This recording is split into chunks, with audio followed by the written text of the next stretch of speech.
All right, good morning. Today is October 7th. It is 11:03 a.m. This is Coffee with Community Services. My name is John Decker, the Director of Community Services at Alta California Regional Center. We currently have 52 participants on today. As per usual, I'll start off by introducing the Regional Center staff that we have here in attendance today.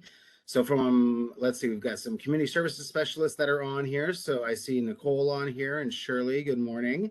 And Jason is on here and Christy is on here and Dan is on here from community services. We've got Kate on here and Scott, our QA specialists that are on this morning.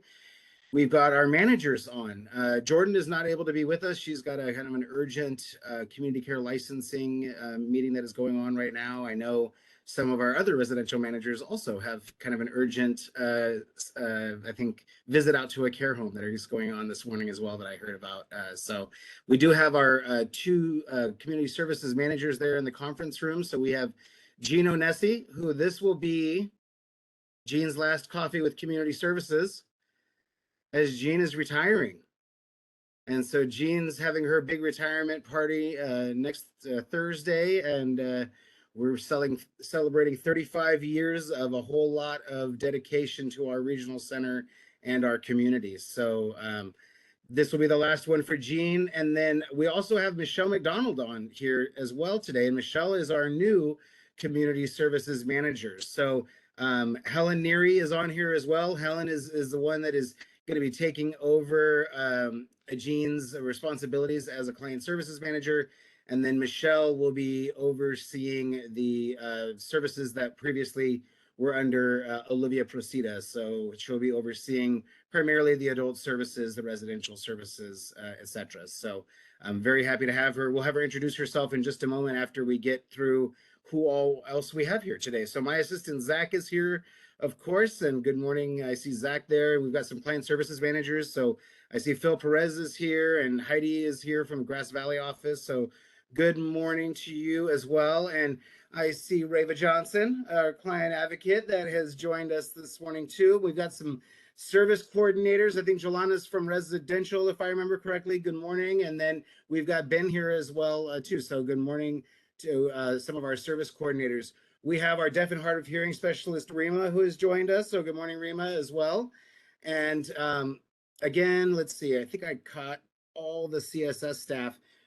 Real quickly, I would like to see, and I know that, this is almost turning into a podcast because we don't have a lot of our vendors that will have their cameras on bright and early in the morning. But with that being said, for those of you that do have the ability, I would like to have Michelle McDonald have the opportunity to introduce herself to all of you because you're going to be working closely. And I wonder if you might be willing to turn your cameras on so that she might be able to see some of you as well. Because again, this is our new manager that has got a lot of experience and even maybe some experience working for some of you. So Michelle, I wonder if you could have introduce yourself a little bit and your kind of job history and your work with the regional center. Hello, everyone. Oh, there's an echo in this room. Sorry, Helen's going to turn it down. Nice to meet everyone. I look forward to meeting everyone over the next few months. I've been with Alta Regional for 5 years. I've worked in an adult caseload, children's caseload. I've also done direct support in ILS for vendors, SLS for vendors, also day programs, community, and work programs as well. So I'm doing my best to get up to speed with everyone, and hopefully in the next few months I can, if I don't know the answer, I will definitely get back to you guys, and it was good to meet all of you. Yeah, we haven't actually had the opportunity to introduce Michelle to all of our managers yet either. And I think she even got to meet one of her staff for the first time yesterday in person. The challenges of remote work and being a brand new person that can be tough. But as you can see, she's been locked in a conference room with Gino Nessi for the last week plus, trying to figure out how to run Regional Center Community Services Department. And so Jean is downloading as much information as possible about what our processes are, and I really appreciate all the work that they're doing. Again, with Michelle, we were really hoping to get that experience working with service providers, and Michelle certainly has that and brings that experience to us, to the Community Services Department. but then also she has the experience of being an outlying area service coordinator. And again, as we look at our agency, we serve 10 counties, and the needs of, say, the Grass Valley office or the Yuba City office, where Michelle has worked out of, are just as important as the needs of our main Sacramento office or our other offices. So again, I'm glad to bring her into this position as well, and looking forward to have her, to start supporting the staff and working with you all. So welcome, Michelle. Let's see. I had a couple other folks click on, so I see Carol Wilhelm is here as well this morning. There you go, Carol. Good morning. Good to see you too. And I think I caught Jason earlier, but I'm just going to introduce Jason twice then, because that's what I like to do. So, all right, and I'm going to roll into the agenda here. We've got a few different things we're going to go over. Going to share our newsletter. I think we will give a little update about our Crdp survey. Dan Kilmer's on here. I think we've got the survey. We're going to get you with Zach, and we'll get it out. So we'll talk about that briefly. Dan, maybe I'll have you share briefly about why the survey is a little bit different this year than the surveys that you guys have put out in the past. So we'll talk about that. We are going to talk about the DSP surveys that everyone filled out and what our plans are to pay everyone, because now we know what to do. We received guidance from the department and we have your money. So we are going to be working on that. So I'll talk with you guys about that. We're going to discuss the recent DS task force meeting. We're going to talk about the coordinated family support services. We had a very large number of our service coordinators and staff that were able to participate in the webinar that was put on by the Department of Developmental Services. We're going to discuss the Disability Thrive Initiative, the webinar that occurred on Wednesday related to tailored day services. And we're also going to talk about that at noon today, there is a lunch and learn that's going to be put on right after this related to related to tailored day services, and DDS will be participating in that lunch and learn. And we are also going to be talking about a day program and employment vendor fair as well. And then anything else that you guys put in the chat, we'll be discussing about that too. So first and foremost, I would like to share my screen, as I like to do, and talk about our newsletter that just came out. And so just give me one moment here. All right. And Nicole, can I get a thumbs up if you're seeing Alta's website? All right, perfect. Thank you. So Alta California Regional Center's website, altaregional.org. And as typical, whenever I talk with you about things, I like to be able to show you where you can find the resources themselves. So right on the front page of our website is our what's happening, and we have our Alta Connections newsletter in there. This version of the Alta Connections newsletter was translated into the languages you see here: English, Hmong, Korean, Punjabi, Russian, Spanish, Tagalog, Vietnamese. I will open it up here so you can see our newsletter. And again, hopefully you can see it relatively well. This is our featured artist, Jamel Williams, who I found out after, I think Shirley identified who it was, is also a very avid follower of ours on social media. I think she comments on all of our social media posts. Some of you might know her from Work of Art or from the community, but I did not realize that. And I was working on editing the newsletter, and my wife looked over at Jamel's picture and said, "Hey, that's that lady that comments on all of your guys' Facebook posts." So I'm so pleased that someone that is so involved, especially in following the social media stuff, also now gets to see all of her work promoted on our social media as well. I'll say I see Laura Gorham has joined us, another client services manager. Good morning, Laura, as well. So this is the Alta Connections newspaper. We started doing this last year. In January was our first edition. This is our 4th issue that we've put out.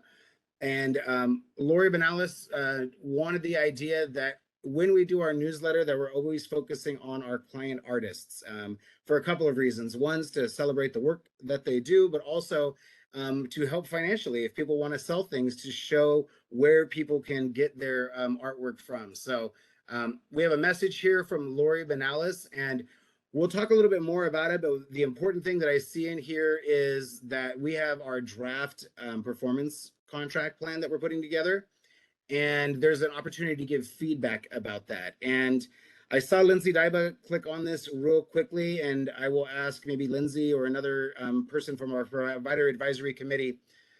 We are going to be looking at doing a review of the performance contract at the provider advisory committee next Thursday. We're also looking at having, because we have a larger number of people that come to this meeting than come to the provider advisory committee. We're also looking at doing a presentation next Friday at Coffee with Community Services regarding our performance contract. And again, this is the feedback here that is available. But from our service providers, Lindsay, would you prefer that information get sent into the PAC directly, or would you just be interested in coming to the regional center? I say this because last year the PAC gave us 3 separate ideas that we were able to put directly into our performance contract, and want to make sure that you guys get all the feedback from the vendors maybe that you possibly can. So what do you think about that as far as maybe where we should send the feedback to? I would say that feedback could go directly to the regional center, but I also invite everyone to join our PAC. I will put the meeting information in the chat here. But you are all welcome to come and join us and talk about all the things we talked about and give your input. And thank you very much. And the performance contract review is really just looking at the performance contract from last year, and then talking about, like, I will just say it'll be an encouragement for you as service providers to think of things that we can do differently, things that maybe are innovative that you would like to see us do, things that you think we should be focusing on more of and might want to include in our performance contract. And so I also, I'm just going to put in the chat the email address for that, but we will next week actually go over it a little bit more. We'll ask our employment specialist, Carly, to talk a little bit about some of the employment measures, I think, as well. So just wanted to mention that about the performance contract, because there's going to be a lot of work that's going on with it amongst our executive management team over the next few weeks. So Lori has her message in here, and then we have our client spotlight. And this is the first time, I think, the way we've done a client spotlight where we actually had the service coordinator write the story themselves. And so there's a fantastic story here out of our Placerville office, and I will not ruin it, but I will just tell you that it is awesome, and it's great to see the accompanying pictures that go along with it. So just want to encourage you all, and again, appreciate our service coordinator, Diane Morris, in our Placerville office, contributing a story about what went on with this young man and his grandmother. So we've got some pictures from our all staff meeting, and if any of you work in the EI world, yes, that is correct. That is Jill Boxler, having worked at our regional center for 35 years and only looking like she's 35 years old. So we don't know how that worked out. She might be a vampire, but we were certainly very happy to recognize Jill, Elia, a number of our staff, Jazz, Terry, our managers, lots of folks that have been around with the regional center for quite some time. We had, I think, a fantastic all staff meeting. It was so great to be able to be back in person with people, across the agency. And so we were able to include some pictures in here, of course, getting hyped up for Santa Day as well. And then we had some fantastic speakers that came in as well, too. We have a second client spotlight here on Matt, and again, would recommend that you get an opportunity to take a look at our client spotlight. And again, what we like to do is also share people's social medias, etc. So we've got that in here. This is something that we've added kind of the last couple of times, with just kind of an extra little tidbit, something we have to share. And the Dream Achievers was the band that performed at our all staff, and I think any regional center staff person that was there will say it was an amazing experience. I had the opportunity of hearing them at a statewide ARCA meeting, Association of Regional Center Agencies meeting, and Lori Benalis was able to bring them here. They are clients, I believe, of Regional Center of the East Bay, and came out and did a fantastic, like, high energy performance for our staff. And you can imagine it was right in the hallway of our main office in Sacramento, so the sound kind of filled up the whole downstairs. It was pretty awesome. So definitely recommend those folks, and you can book them by going on their Facebook. We've got a client corner where we're talking about some activities that are going on with our client advisory committee related to doing some filming to help promote different types of living arrangements and to really talk about different types of living arrangements. And so our client advisory committee is very passionate in supporting our regional center as it relates to housing. And so they want to do some videos. And so Hester Wagner's from Future Films has been working very closely with us and has just been fantastic to work with. So very excited about that. A little spotlight on our staff.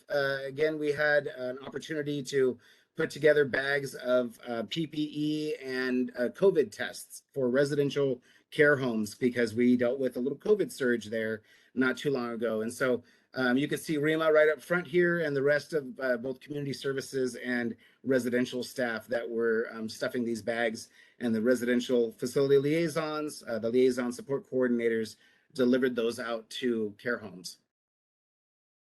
Santa Day is coming back December 9th. We are not exactly, I think, landed on what the format is going to be for it, but just want to have people save their calendars. And this will be kind of like the Santa Day of old, where it's like as much of an all-day event as we possibly can do. And of course, had to highlight some of these awesome pictures of our staff that decorated their own tents. And we had, of course, Santa and Mrs. Claus there for pictures for folks.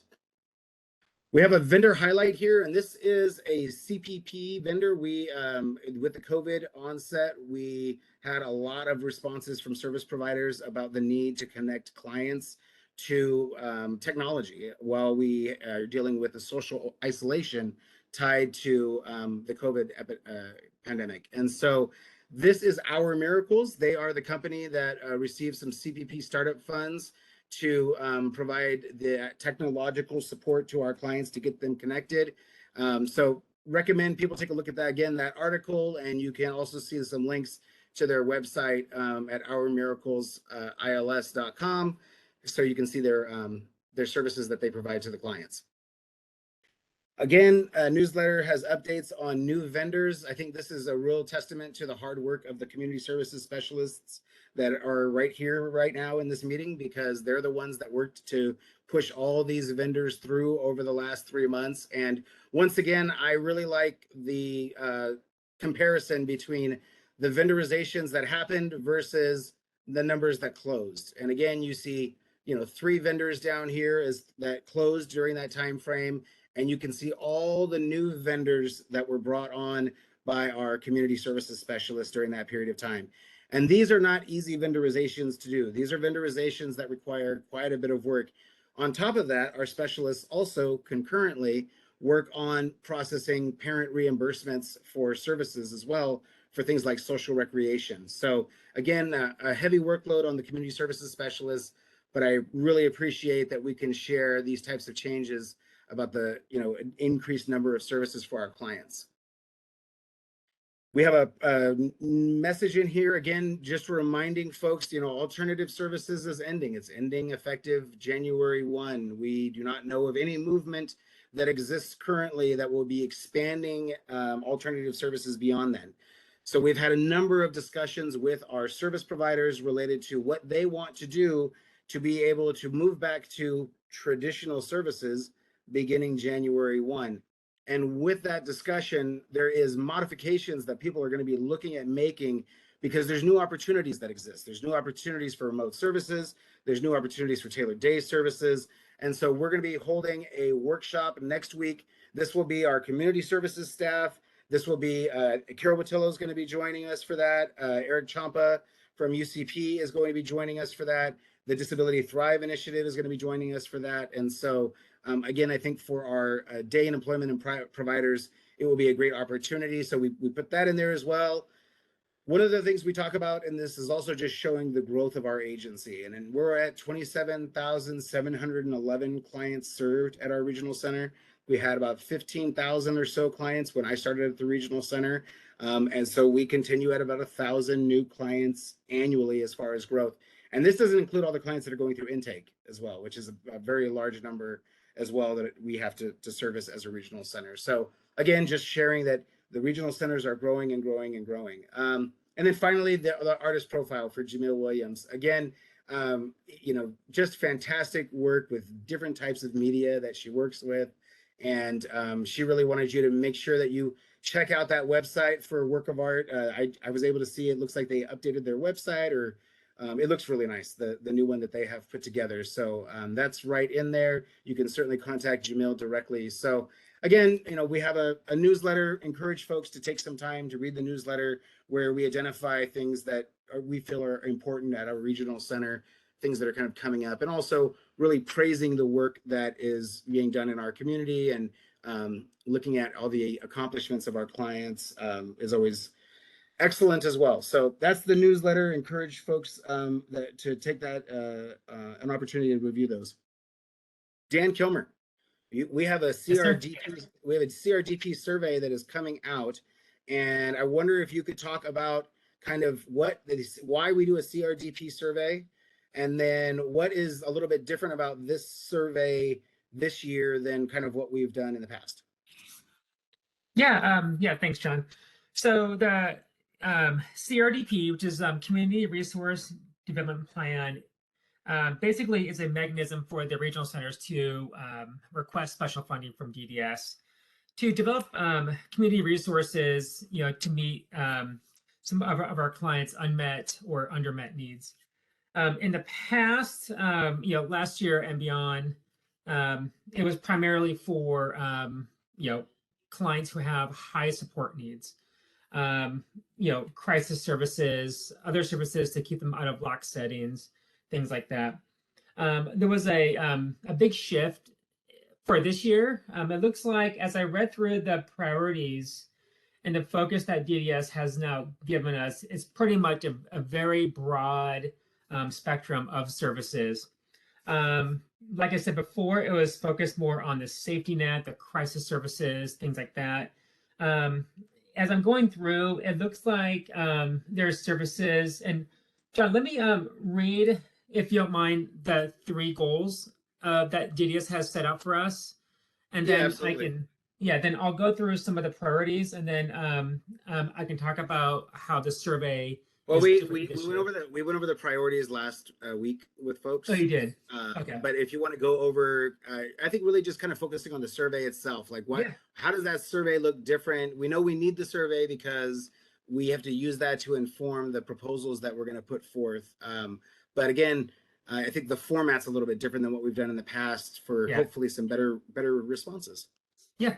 So last year's survey, what we did was we had the respondent put in some information about themselves, and then the questions were more related to the respondent choosing from a list of preset services that were in the survey. So, their priorities number 1, 2, and 3.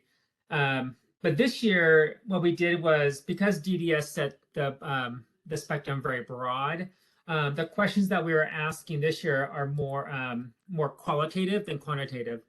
And so we're asking the respondents, our stakeholders, who could be families, clients, alt employees, providers, anybody, to look at which services or programs in our catchment area are lacking, and then to let us know what those are, or if there's certain programs that we could expand on, or modify to meet some of the clients' needs that are being unmet or undermet. And so let's see here. Yeah, and even if if you notice that the folks that you support are being denied various generic resources or other areas of service needs from other agencies, then we can look at maybe developing our own resource to meet that need. So the survey has 4 questions. They're all open-ended. We have a team of 4 that will go through each of the responses and kind of correlate them to determine come up with a list of priorities that our stakeholders are going to let us know. Perfect. And then this year we also had Norma, who is our health and safety waiver specialist and is working primarily with our Spanish-speaking population, is also translated our survey into Spanish as well. And so we will be sending out in Spanish and English the survey, and that will probably go out Tuesday-ish. I think we're going to have actually Dan work with Zach on that a little bit to get the survey together and out is where we'll land with it. But really looking forward to folks. Yeah. Oh, today. Perfect. So, Yeah, that's, I mean, um, I'm pushing for today. So, all right, yeah. right before a 3-day weekend, vendors, please remember to check your emails before you go decide to do whatever fun things you're planning on doing. So, so with that, Dan, you know, we will be gathering these things. I know we were in a meeting a couple of days ago, and I see Heidi right there, for example. So, you know, we are under-resourced in the Grass Valley area, you know, so perhaps we might find people in the Grass Valley area that say, we want money to start up a new day program in our area. We want, you know, $30,000 to incentivize someone to bring in a new program into that area and to be able to pay for training for staff or something like that. I know in Tahoe, we have obviously similar resource challenges up in that area. I know the, again, as Dan said, the guidelines are really broad as far as what can be included in there. So expansion of services for the deaf and hard of hearing population, expansion of services, you know, for social recreation. I mean, there's so many different categories that are included now, whereas previously it was not. And with that too, I will say folks should be aware that I am working on or trying to arrange to get another housing proposal also to the department. I've been contacted by a developer. We've been very successful. We're 2 for 2 so far with the regional center. We submitted 2 proposals via the community resource development plan for multifamily housing projects, and the department has approved both of them. We might have a third one that we are able to submit. And I know we've got till, I think, mid-November to get our community resource development plan submissions in. So more news will come out about that as I work with this developer and we see if we might be able to get a proposal together that we can put in front of the Department of Developmental Services. So thank you very much, Dan. And I like the change. I like the idea of doing the survey a little bit differently, especially with all these broad categories that DDS has now. It is, I think, better to allow vendors and family members, all the people that are going to be responding to the survey, to be kind of broad in their responses as well. And again, we're going to take the time. There's a staff of 4 people that are going to be reviewing all of these to make sure that we can get them into, you know, formed into good proposals. And then we will hold a public meeting to talk about those priorities that we develop as well. So you'll have an opportunity for a public meeting where you can give some feedback on that too. So, And John, so stay real quick, tuned. Yes. yeah, that public meeting will be held on October 25th at 1 o'clock. All right, Dan. So do we have a link for that public meeting that we can drop into the chat? We do, yeah. So it'll be in person or virtual. So I can just copy and paste it in there. Yeah, if you can just put that information in the chat, that'd be great. And then we'll, when the survey goes out, we'll make sure the invitation for the public meeting is kind of right there as well at the same time. Excellent. Thank you very much. And I will say Tracy Brown, another one of our staff, our Associate Client Services Director, has joined us this morning too. So good morning, Tracy.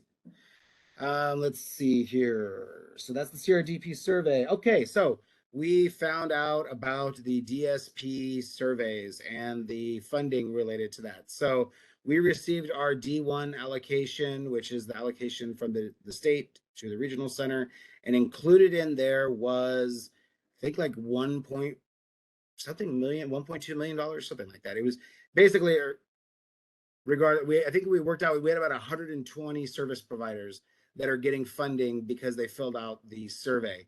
What we learned is it doesn't matter if you have, you know, let's say our friends UCP from Northern California might be on here. You could be UCP or Easter Seals with 25 programs each, or you can be a care home that serves 3 clients. You're only getting $8,000. So regardless of how many responses were given, how many DSPs you might employ as a company, and I believe, like for Turning Point and others that I see on here, if you serve more than one area, I think you also only get 1 survey response. So, or excuse me, one credit, basically, the $8,000. So if you're a service provider for North Bay Regional Center or for Alta California Regional Center, you would only get 1. With that, we met with Robin LeMay this morning, our accounting manager, and I met with Iqbal and Aiko as well from our accounting department. They are getting the information together to start sending out the payments. We expect that those are going to go out as soon as possible. We are hoping and aiming for the end of next week, beginning of the week following of that. But I would say those should be paid out in the next couple weeks by our regional center. We're doing our very best. And we will also, as we have done previously, we will put a letter out that says we have distributed all of those funds. We know that there's some providers that are questioning, wait, why wasn't I on the list, etc. So we will handle that. And we also know that a number of providers have already reached out to our accounting department to find out whether or not they were on that list or not. So again, we're working on distributing those funds as well to folks, because now we've received the guidance from the department. We received it last Thursday, or Friday, excuse me. We received it on Friday of last week. Any questions about that? Just at least we have hope now, right? People are going to find, yeah, go ahead, Lindsay, go ahead. Yeah, hi, thanks. So if I'm understanding you correctly, there's going to be like no action needed on our part. Like we don't need to do anything in e-billing or anything like that. You're just going to send us a check. We're gonna pay it out via contract authorizations is what Robin let us know. So I think they're gonna be doing the electronic fund transfers, and I don't know if they're gonna try to get it at the next check run. They're maybe try to do as many as they can at the next check run. Let's see, Andrea, yeah.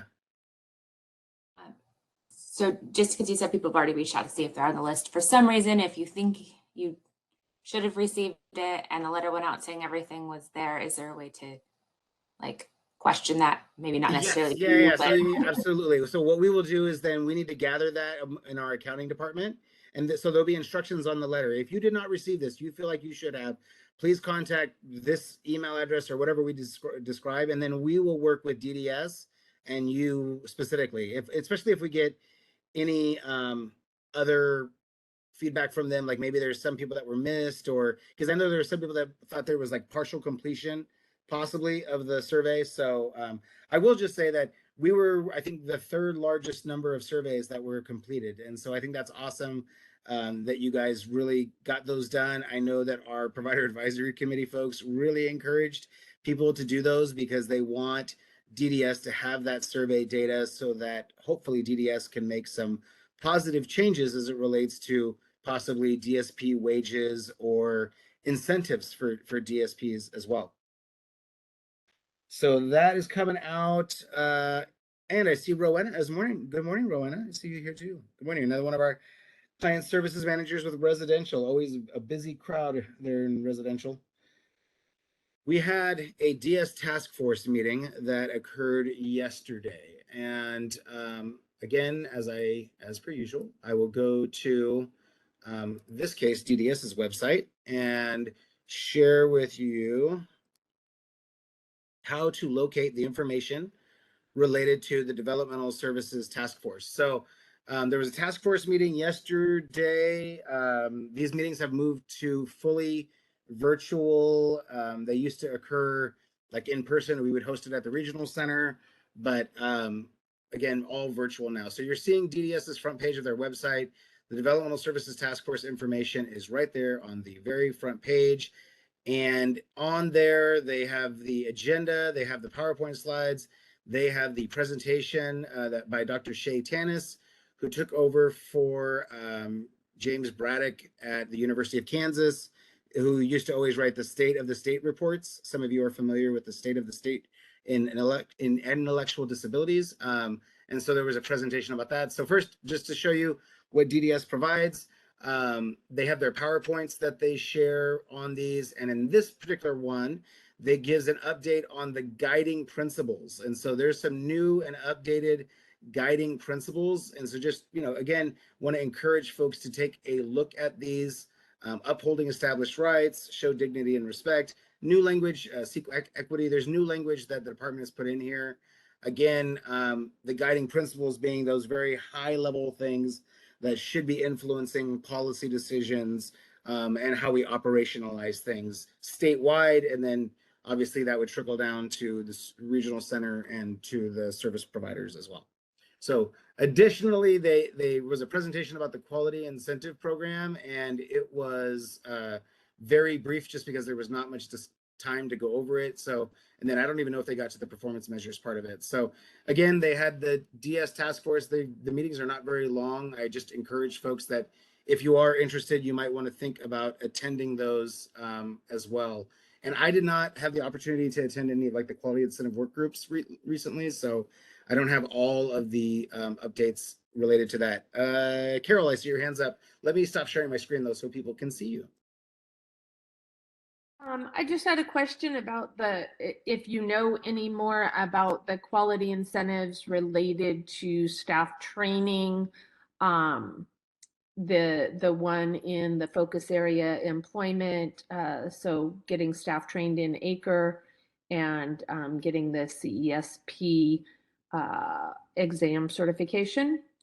Have you heard any more about that? Yeah, they have not put out any additional guidance specifically related to it. I think as soon as that comes, that will be something we would share right here, but no, not yet. We haven't received that guidance yet, to my understanding. Okay. Would it be I have the opportunity to get some of my staff their training because there is a ACRE online course occurring. Would it be safe to assume that we could retroactively ask for those funds since this was approved to begin in July? Let's do this. Let's put that, if it's not operationalized yet, we know what the department wants, right? They want all these things to go fast forward at 100 miles per hour. And I typically are right there, right? I like to move things really fast along too. But let me do this, Carol, is let me have you shoot an email over to me and to Michelle McDonald, who is going to be kind of responsible for that stuff. And it's just M McDonald at altaregional.org, and she can drop it in the chat. And then let us reach out to DDS and we can see if we can get some clarification about that. Because when are you talking about this? Is this Tuesday? No, it's in October, late October. Okay, November. so But maybe we can. I could also just CC. I could just CC the quality the question, incentives folks at DDS as well. And yeah, let's see if maybe we might get an answer from them all at once. That's a very good idea. Thank you. It's different, right? Like we didn't used to have this type of access to DDS to be able to get feedback. And that's one thing I will tell you, and there's no DDS people that attend these meetings, but it is very different that we are now able to just call over there and talk to people. And it's just, I would just say the responsiveness of late has been fantastic because they're trying to implement all these different things all at once. And we're trying to figure it out at the regional center. And I was just mentioning this to Jean and Michelle, because in the past, it was just not that easy to be able to call up, the chief that oversees rates and be able to ask questions directly. And now we can do that and get that feedback. And then they've set up all these email boxes, which we know that some of the email boxes get monitored a little bit better than I think some of the other email boxes. But for the most part, they've got DDS staff to really help on some of these initiatives. So I also wanted to share about the Coordinated Family Supports Service webinar that occurred. And so I'm going to share my screen, and this is the only place that you can get the PowerPoint for this because it is not on DDS's website yet, but I knew we were going to be meeting today. I knew we had a number of our staff that attended the webinar this week. And so I just wanted to share with folks that, well, and I guess they won't mind. I'll just copy it and paste it and put it into our chat because it's not on DDS's website yet, but this is where you can download a copy of the PowerPoint that everyone got to watch a few days ago. I know Lori Benalis sent it out to all of our service coordinators and asked them to take a look at it. And I think for a number of our service coordinators that have been around a little bit, and certainly our managers, a lot of it sounded familiar because we've been talking about our coordinated future planning initiative at the regional center for the last couple of years now. And a lot of those things that we've been talking about, like caregiver succession planning and the concern related to older adults with developmental disabilities living with their aged caregivers, are things that are built into this DDS initiative.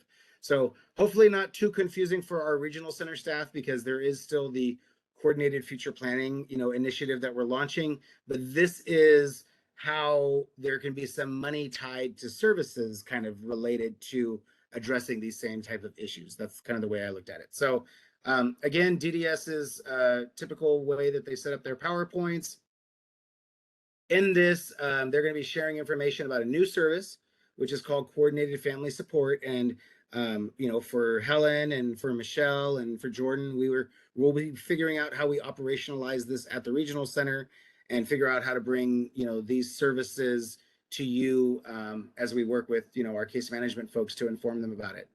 So as with anything now, Coordinated Family Supports was developed off of a healthy amount of stakeholder input. So what is it? It's going to be specifically tailored to the unique needs of the consumer and family, provided in a manner that respects their language and culture, and primarily provided in a person's home and community. So those things would be in line with what we just went over, which is DDS's guiding principles. So their guiding principles means that when they implement this, it's going to look, it's going to look like this. It's going to have at minimum these components. It's not there to replace or duplicate natural supports, generic services, or any other regional center funded service. And it needs an annual assessment. So what is it specifically?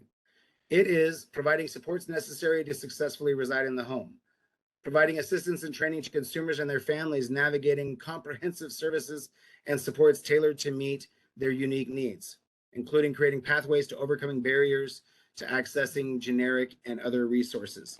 This should sound familiar to folks because this is where the department is moving to. This is why we have Norma as our health and safety waiver specialist focusing on outreach to our Spanish-speaking community, because we're trying to find where these gaps are in services.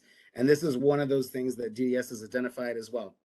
Providing additional information on consumers' diagnosis and identified supports, coordinating consistency and training across all providers specific to the consumer and family's needs. So really coordinating all of the training, again, between those different groups.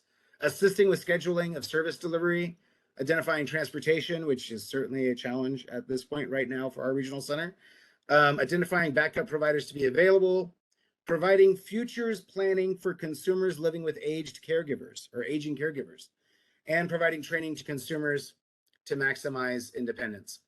It goes into some qualifications related to the staff. Again, we will be looking at how we will operationalize this at our regional center. Again, something that they are looking at rolling out amongst all the regional centers, and it is specifically for adults that are served by a regional center and people that are choosing to live in their family homes, because we recognize that is a choice that a number of people are going to continue to make, and the department wants to ensure that the regional centers are providing all the supports that folks have. Concurrently, we also know at our regional center, we have our coordinated future planning initiative, which is identifying that caregiver succession plan and making sure that when we're having our discussions in IPPs, that we're talking about a range of different living options at every single IPP, and that we're putting those services and supports in place to support the choice that the individual may be making. But again, some of those choices are going to be, I want to remain living with my mom. My mom might be in her 80s. Again, there's going to be some supports that both the mom and the client might need. And that's where this service is supposed to come in to provide those supports. Fall of 2022, so I would assume probably in the next month or two, we're supposed to get some really clear guidance from the department on how we're going to operationalize it. And again, we will work in coordination and be very transparent with our vendors as well. Probably talk about it here in this meeting, how we're going to look at, vendorization, what's going to be required, et cetera. So that is Coordinated Family Support Services. And I was told by DDS that they're going to try to find a place on their website, like a homepage for this. Once we get a homepage for it, then we'll share that for you, and you'll be able to just download directly instead of getting the link from me for any future meetings that occur.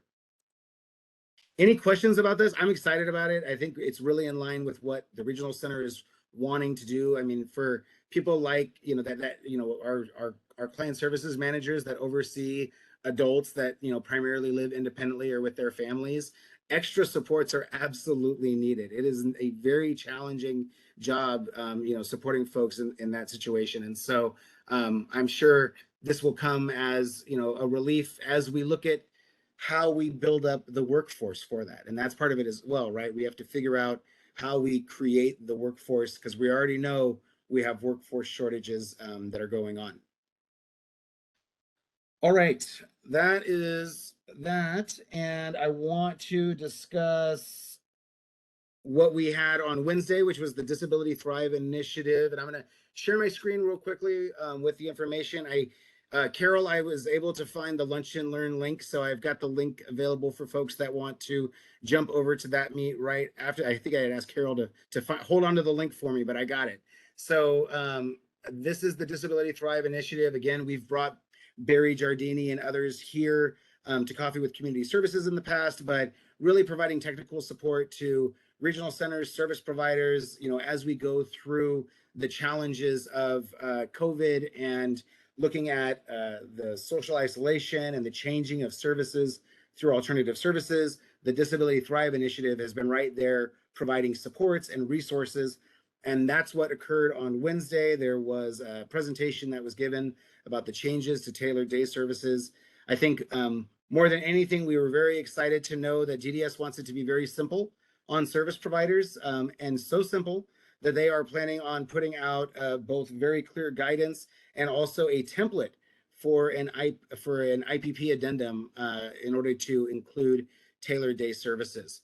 There was a lot of questions that came out of that meeting, and I know that our staff met afterwards, and we met with Barry Giardini from Disability Thrive, Carol Wattillo as well, to prepare for our workshop next week, and really encourage folks to attend the Lunch and Learn that is going to be going on right after this. So I'm going to copy this, and if any of my staff can attend that, I would appreciate it as well, because I'm going to have to jump to another meeting and will not be able to attend.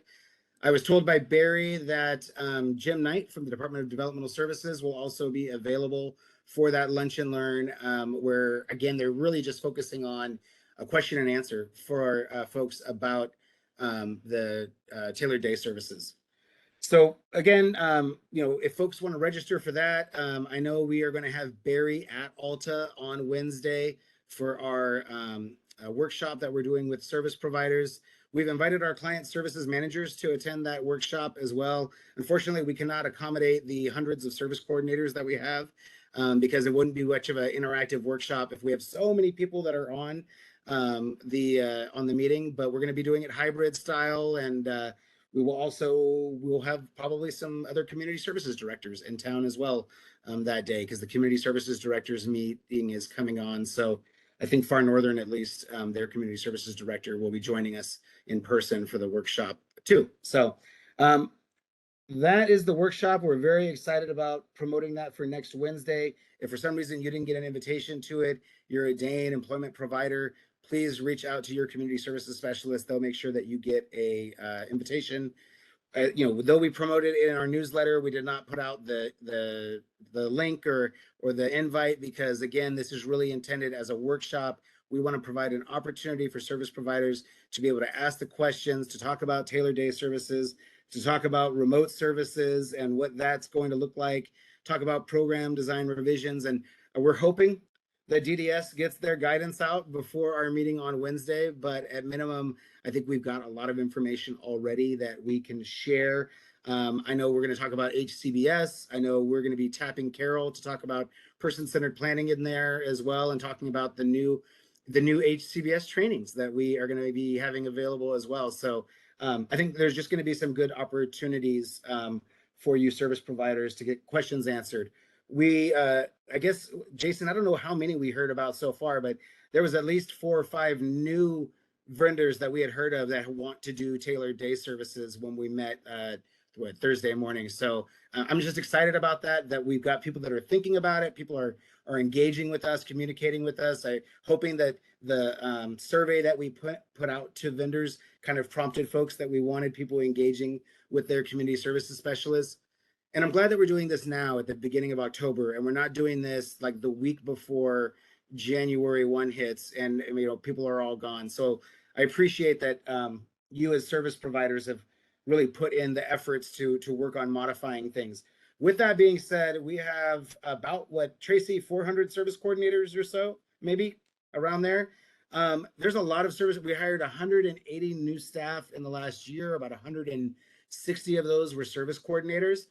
we had a great time hosting you, day and employment providers for a, sorry, I'm going to stop sharing my screen.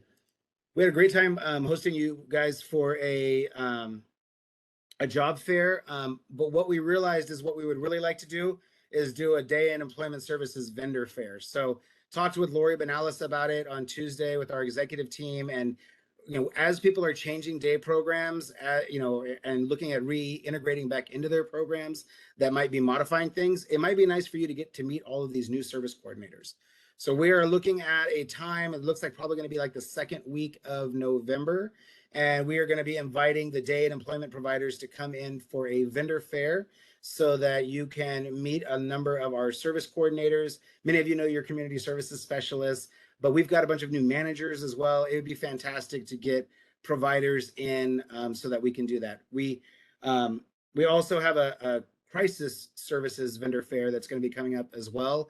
But again, with the day and employment services and just changes that people are either planning on or even just being able to talk about, you know, your new ideas for tailored day services and the type of ways that you might want to do that, you know, remotely, because now we know that, you know, there's some certain things that you know, that can be done remotely. So we'll get a date out next week and give you a month's notice of when we are going to be holding the vendor fair. But again, we want to do it in person. We want to do it at Alta, and hopefully folks will be interested in participating in that. I know the real highlight of our employment fair that we did was really just getting to spend time with the vendors and actually have the service providers, you know, get to interact with each other too. And so anyways, that'll be coming up. We'll get an invitation out there. Let me see, between Jean or Michelle or Helen, do we have any other announcements that we want to make sure we touch on? Go ahead.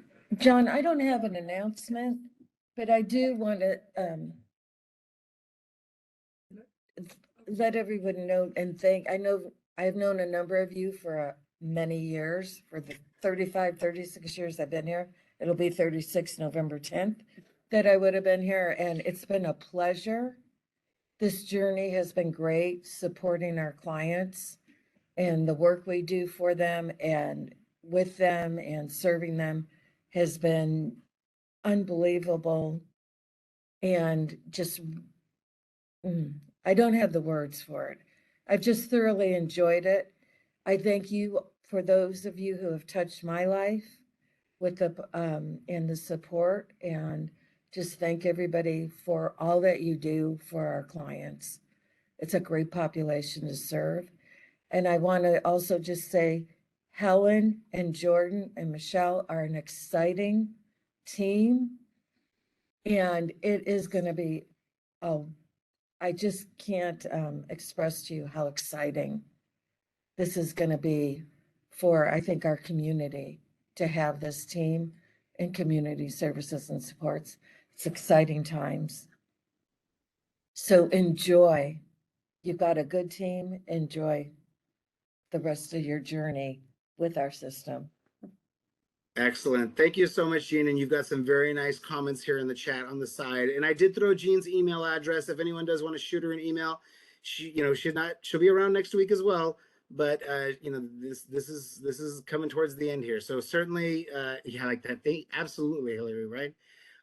Yeah, Jean and I have had a number of discussions, and I just really appreciate, you know, what, you know, that we're able to have this transition and have, you know, Helen with all of her knowledge and 16 years or whatever working in community services to be able to come in and oversee that. So again, thanks so much, Jean, and a lot to look forward to and be optimistic about, you know, here for the future. So everyone have a great 3-day weekend. And we'll look forward to talking to folks next week. And we've got some stuff that we'll be sending out to folks, some surveys and things. So take care. Have a good one, folks. This recording will be up probably in about a week or so.